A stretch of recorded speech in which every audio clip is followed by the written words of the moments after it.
Good afternoon, everyone. I'm really glad to be here today to talk to you about the Barton Springs. This project was born out of curiosity, and my best, my best subject, karst geophysics. And today I will tell you the story of how I get involved with this, and I'm gonna go back as like 10 years, 12 years back, and start the story from there, and come back and talk about the geophysical results about this project. Let me put my glasses on. Again, as I said, I'm going to tell you this in a story context, moving to Austin from Houston, and then a trip to Barton Springs swimming pool, and the history of Barton Springs. This is the introduction part. I lived in Houston between 1989 and 2009. During those years, I established a company, as Roger said, in 1994.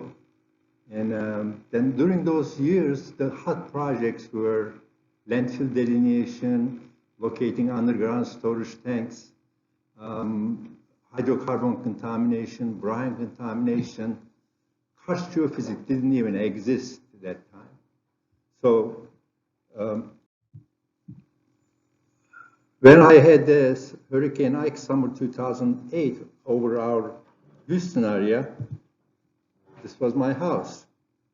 So my house was destroyed, and we decided that enough hurricane or rain, torrential rain is enough. Let's move to Austin. That's how in 2009 we moved to Austin. Well, those years when you moved somewhere, you have to Google it. What is new in the new town? And I found hundreds of great things to do. And one of them was Mount Bonnell. I already did that.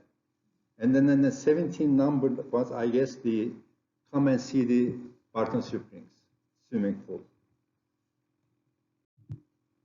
And I did. I came and I visited Barton Springs. All this information I'm not going to repeat it. And Brian showed all the springs. But in my research, what I found was when I visiting the Barton Springs area, and later on, my research showed that there were plenty of geological information, a lot. But there was not a single geophysical survey where the conduit was, where is the water coming from to this pool. Well, there were cross-section, geological cross-section, but nobody was sure. Then I get the idea. I said, this is a really good beginning. I mean, and I said, I should get involved with this. And I called a very prominent karst geologist in Texas that time. I asked him if he can get me a permission to do this work from the city of Austin. In 10 days, the permission was given. They said that you can do it. Anyway, before I got involved, I'm just going to trace back. When I was in Houston, I had a call. Hey, they were building the IBM unit here. They said that they were suspicious of a cave. Can you find it? This is the first time I heard. It was like 1995, 1996. Wow. Okay, I will get back to you, I said to the client. And I talked to my mentor, very well-known geologist, karst geophysicist. He said, how am I going to do it? What am I going to use? What instruments? He said, Mustafa, that's $1 million question. And then when I heard that, I said, this is a good niche to fill in. That is where my excitement comes from, this subject. Anyway, let me go back to the story. The Barton Springs, I don't know, this is not dated, but it's a beautiful, none of us are here, and no people, but it is interesting to know that human activity here go back to 10,000 years. The pool was a spiritual oasis for Indians. And then in 1837, William Uncle Billy, they call him. Uncle Bill Barton, bought the land and named his 3 springs, Parthenia, Zenobia, Old Mill Springs, Zenobia, yes, and then Eliza Springs. And the geometry, the configuration of the pool was created in 1920s or 30s. Barton Creek, coming from here, they diverted the pipe and then go back to the Barton Creek again, and they made a dam, and then so that you can use it today. We have a very interesting fault going through the pool. It's called Barton Springs Pool. Then later on, Andrew Zilker acquired the land. Later on, he sold it to the city of Austin. Okay. Second phase of my work is about the background, geology and structure, groundwater flow, dye tracing, geology of Barton Springs, nature of Barton Springs fault. I'm going to go quick this because you guys have been hearing this a lot. Here is the honeycomb type of structure of how the water, you can imagine how water goes through this.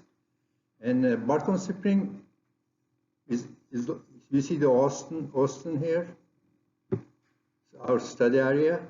The green is shown with the Edwards Aquifer, and the line going like a bell shape is Balcones Fault Zone. 300-400 miles long, sometimes 5 miles in width. It's a large fault zone. The southeast side is dropping to the downward to the Gulf Coast. This Edwards Aquifer is a huge has a huge capacity because San Antonio and Austin, San Marcos, they all use this water, drinking water. Faults were developed 20 million years ago, and the maximum width, again, as I said, 5 miles. Let's take a look at the cross-section here from A to B. I took this from the Edwards Aquifer Authority website. As you see, actually, our Barton Springs area within the fault zone, discharge zone area. And one thing is important on the second in here. When I read this, I was very impressed. 95% of the water storage is kept in the matrix, rock matrix. But when the water moves, 95% of them moves through a conduit, which could be less than an inch or a 10 foot in diameter, so forth. This was a channel for conveying groundwater.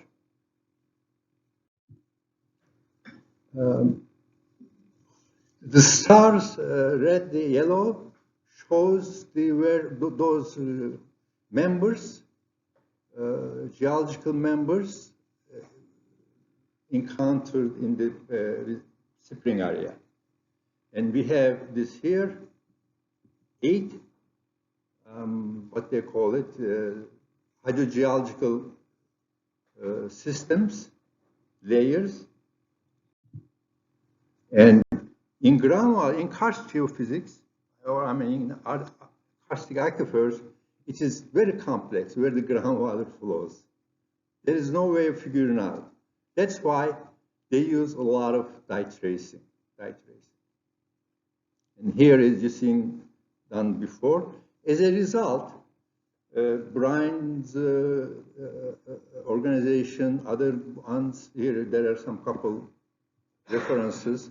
What they found is, you see, from number 3, number 2, number 1, all the bases, all the water basin, the water flows to the Barton Springs. Okay, so this is the reality. Here it is. But when you see in a local, detailed way, well, okay, tell me how the water is coming here from all those sources along the fault. kind of perpendicular to the fault, oblique to the fault, how it is coming along. We don't know. This is what we don't know. We didn't know until now, actually. By the way, I finished this study 2014, 2013.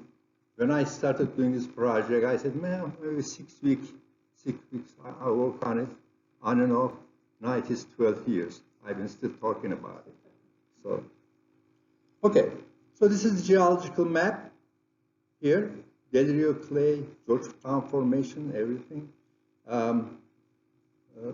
So let's go to what can we do with this information? How am I going to do the geophysics in here? I got the permission. So my curiosity is, what is the geophysical signature of the fault? What type of karstic features are there in the vicinity? How deep are they? And groundwater, where is this coming from?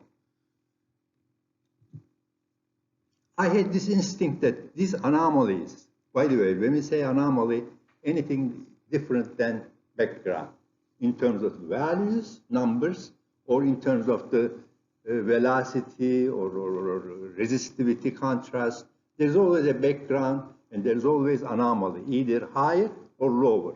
So that's what we call anomaly.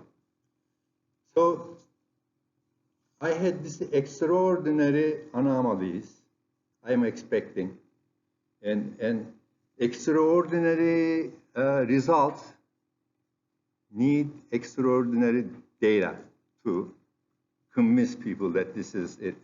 This is your answer to it. Now, let's go to the geophysics right now. All these points here you see, I'm not going to repeat it. Let's talk about geophysics a little bit. Geophysics is all about characterizing the Earth remotely. We go out, measure physical properties like density, resistivity, conductivity, dielectric constant, velocity, and chargeability of subsurface. As a result, we can make predictions of geology. We can only do that by combining different geophysical measurements, because no single approach can provide all the answers you are looking for. Here you see some of instruments and doing surveys in here. So in this project, we used following instruments: resistivity imaging, induced polarization, ground penetrating radar, magnetics, and first we said nobody has ever had any signature, geophysical signature of Barton Springs fault. What kind of, how it looks like geophysically, no idea. So we said, let's start from there. Also find out if Barton Springs fault is getting this part of the flow alongside it. Just before, Brian said that conduits usually, the flows usually go along the faults and fractures. Is this the case? Just check that out. So what we did then, this is the fault. We went outside, where is the USG as well. We have R1 and R2 geophysical profiles. We took resistivity profiles. And here it is. This is the fault. You see the downthrown side, and 50 feet apart, almost similar. When I first saw that, I almost swallowed my tongue. Beautiful. You can see the throw. You can see the 25, 30 feet throw on the downthrown side. So just to give you some better configuration, we did some geological construction here. You can see, you can give much better information by using geophysics into converting it into geology. Next, we did seismic refraction tomography using hammers as a source, and down to 60 feet we saw. you see here how Georgetown and Edwards Aquifer, the top of it is so eroded, it's so paleotopography. You never get this on resistivity, for instance. But when you get this another method, you can see that the subsurface is not really smooth, like a resistivity suggested. There is so much going on. And self-potential, I know some of you, maybe majority of you don't know what self-potential is, or it's a technique that it's becoming very, very famous in these days right now because it has been heavily used in hydrogeology and volcanology to understand the hydrodynamics, the groundwater flow movement. Anyway, the SP anomaly over the fault shows a gradient, but not a significant anomaly. Resistivity didn't show any significant anomaly. Resistivity showed only the throw. We didn't see any conductive bodies that could be like filled with water, right? So from all these, we can say that fault does not display any significant anomaly. Thus, the possibility of groundwater flow along the fault is slim. So what we do? Well, let's go back to the pool. Let's go back to the pool. And we do self-potential there. So this is some pictures from the field work. Due to the salamanders, they did not allow us any other geophysical work other than self-potential, because self-potential does not use any external source, like, electromagnetic introduction or resistivity into the ground. They were very perceptive about it, and they said, you can only use self-potential. We said, fine. So you're going to see the SP anomaly. Beautiful SP anomaly. This is the high SP anomaly. This is the fault. And this is where usually this type of anomaly is seen over the springs. Okay? Of course, we were very excited by this. Let's put this anomaly over a Google map and see where it comes. Look at this. This is the south gate, and it comes here. Well, we said we have a clue. There is something going on coming to the pool from the south, but we don't know it is from here, or coming here. So let's go to the outside, the south gate, and do some work.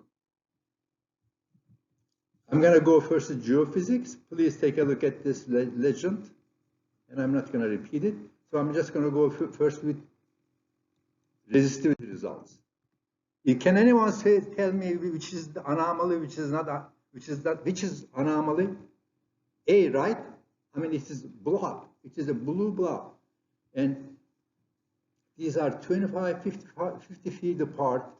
And you have this, sorry, these are not decantries, but I couldn't find decantry symbols on the Google net, so I have to put it. But these are very historical trees, and they put inside right now. They moved the fences 50 feet to the south. These are protected right now. They done it in 2016. So here you are. You have seen a large conduit filled with water. One thing is, these are very highly conductive. Groundwater usually has, look at this, these are 1 ohm meter. Groundwater is usually 10, 15, 20. Perhaps there is some kind of some conductive material in there.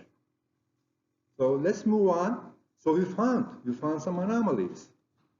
And these are, by the way, these are east-west profiles. Okay, 1, 2, 3. We are still looking at east-west profile. See, there's a continuous in the location of blue anomalies. This is what we are interested in. Yes, there is a B anomaly. Forget about that. We are all interested about the A. So what I did was I put all these resistivity profiles together for this east-west profiles, 3D block diagram, and here is the anomaly here, conduit, 3D shows it, and corresponding SP. What's happening when the water is moving? When you take a perpendicular SP survey, you will get a high. So this is one of the best examples of how resistivity and SP can work together to give you an idea. Well, next we had one small GPR profile where I'm sorry, I'm not going to go back, I'm scared. Okay. So this is the fault. Resistivity profile indicates a fault. I'm going to come back to that. But the GPR really shows it well, at one location. This is the south gate, and this is where the fault is. And at the same seismic refraction tomography, we collected this data with a 14-pound hammer, and we get this velocity diagram, cross-section, and Georgetown formation, and we get a beautiful fault type of anomaly. Okay.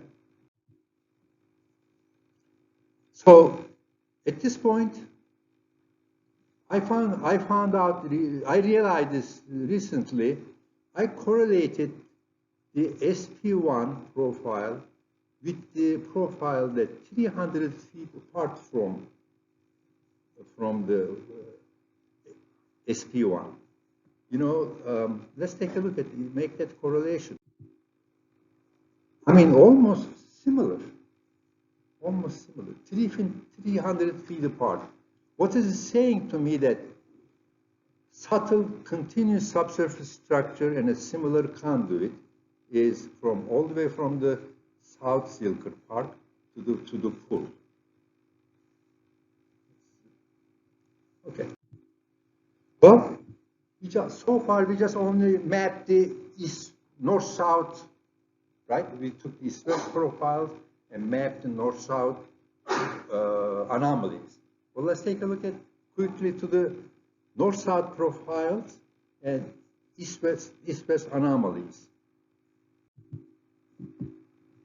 Wow. Resistivity profiles also show along the north side sections huge anomalies. And these are as good as the other ones.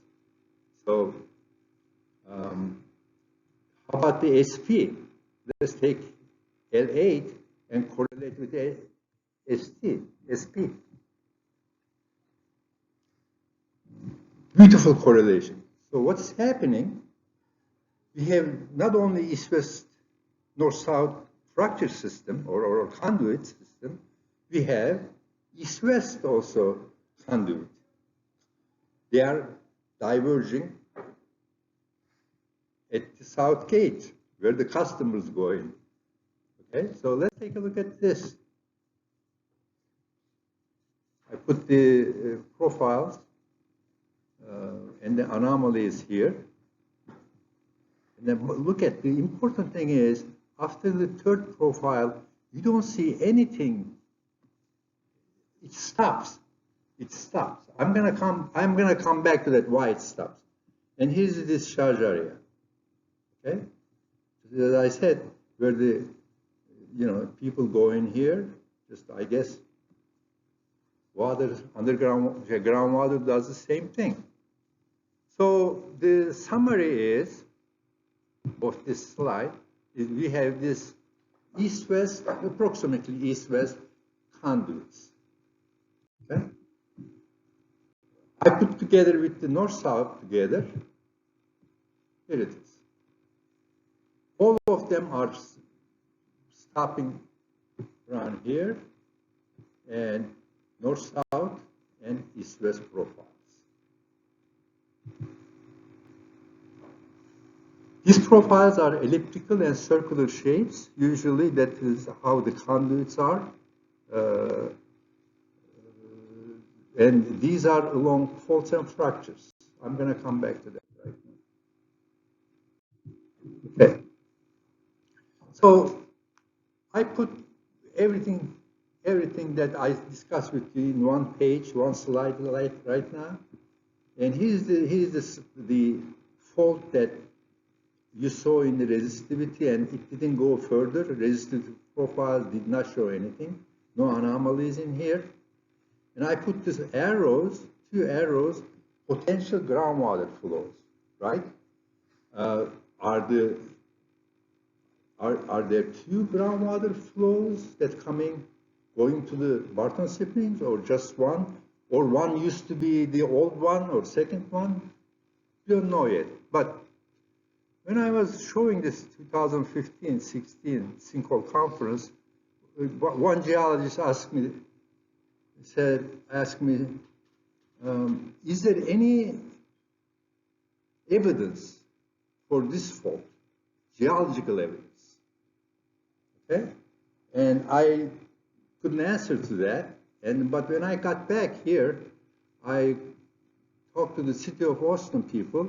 They said that they had the measurement of top of the Georgetown Formation, okay, which are these numbers below sea level or above sea level. And I have the geophysical measurements and also borehole monitoring well. Based on that, I said, yes, there's a difference between like a 25, 30 feet difference between this site and this site. I'm talking about the newly found geophysical anomaly. I'm not talking about the Barton Springs well. Yes, there is a geological evidence that you can get the borehole logs and the geophysics put together, or monitoring well that you see is in here. Also, there's an outcrop here we found while we were doing work. It was not known before, okay? So what we did was we published these results.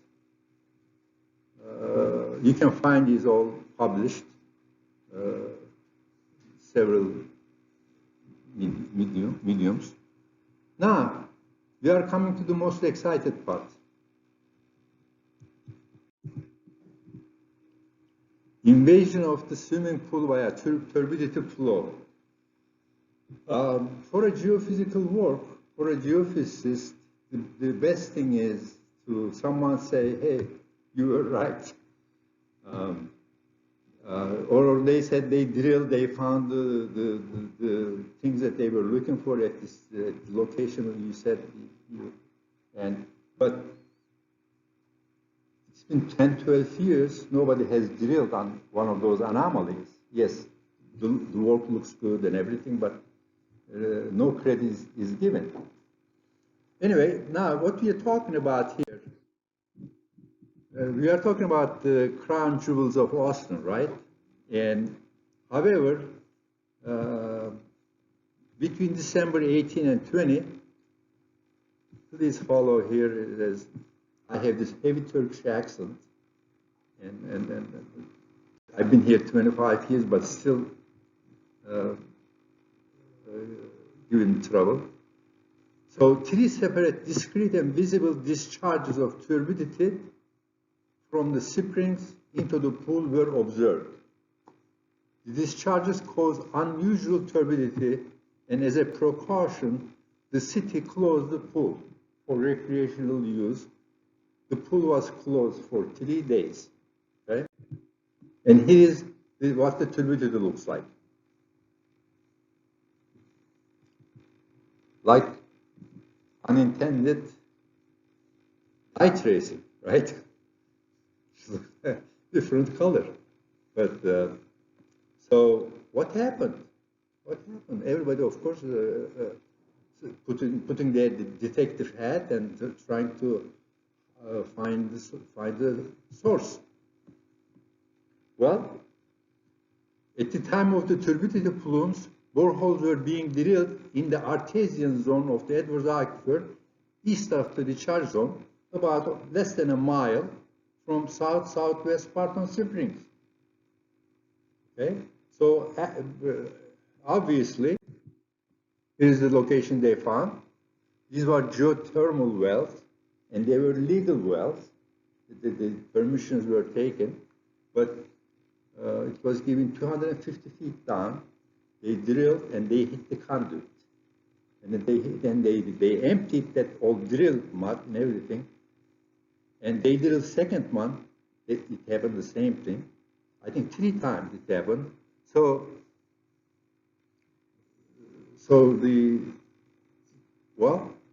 there's a, here it is. This is from a paper. City of Austin people here, geologists. This is the area, geological cross-section. Here the area where they drilled multiple wells. You're just seeing one. In direction of groundwater flow and going to the pool. Well, let me put this in a context now. Here's the drill site, and they put this location over the Barton Springs. You know where is our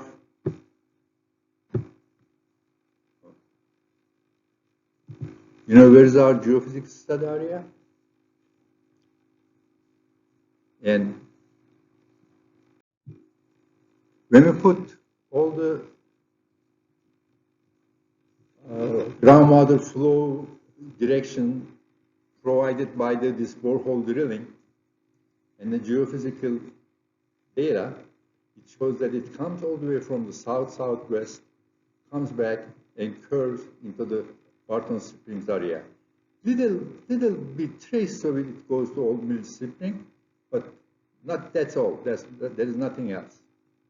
So I'm going to say conclusion with one picture. What is that? Geophysics works. Okay? And then especially works when I was given a free pass to swim at the pool. No fees, $5 were given. Okay, I'm open for questions.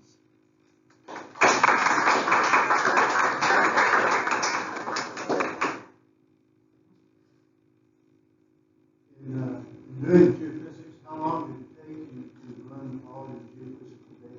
Oh, I think you were out when I was talking about that. No, that's fine. I thought this work will take like 6 weeks. I will finish it. It took really several years. At one point, they told me that the people thought that I was working for the Barton Springs swimming pool, cleaning around or something. But yeah, this project was, just again to be out of curiosity and passion. We just kept up doing it, and but this is not only from the business point of view, it brought a lot of business because you are the first one. I'm just giving you the young guys, it is not a waste of time because you are experiencing first what is the downside, what is the upside, this kind of work. So. We've heard in a lot of the experience that Barton Springs is a special place. There's not many springs like it in the U.S. probably, but are there other cities, towns, or locations that you plan to do this kind of work in that you might help out other localities? Not free. I'm sorry. Would you repeat the question, Ben? I didn't just... Sure. My question is, do you plan on conducting this work for other cities and springs? Well, I used to think about it, but my energy level dropped, and I'm happy with my life. There are a lot of places, though. Still here. Just for your information, I've done Mont Bonnell fault the same May. Mont Bonnell that published. I mean, the largest throw in Texas. Amazing fault. And there has been not a single work done geophysically. What is geophysical signature? Same story. I've done that. Two or three of them like this. I've done it, but I'm going to leave it to the younger generation. Any question?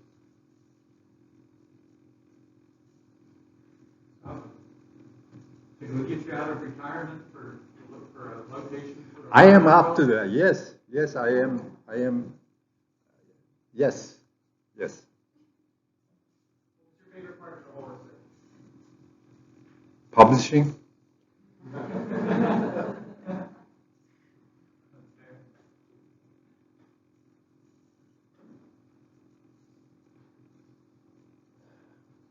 Okay, thank you, Mustafa.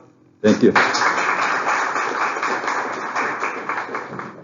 Well, here's the plan. We have one more talk.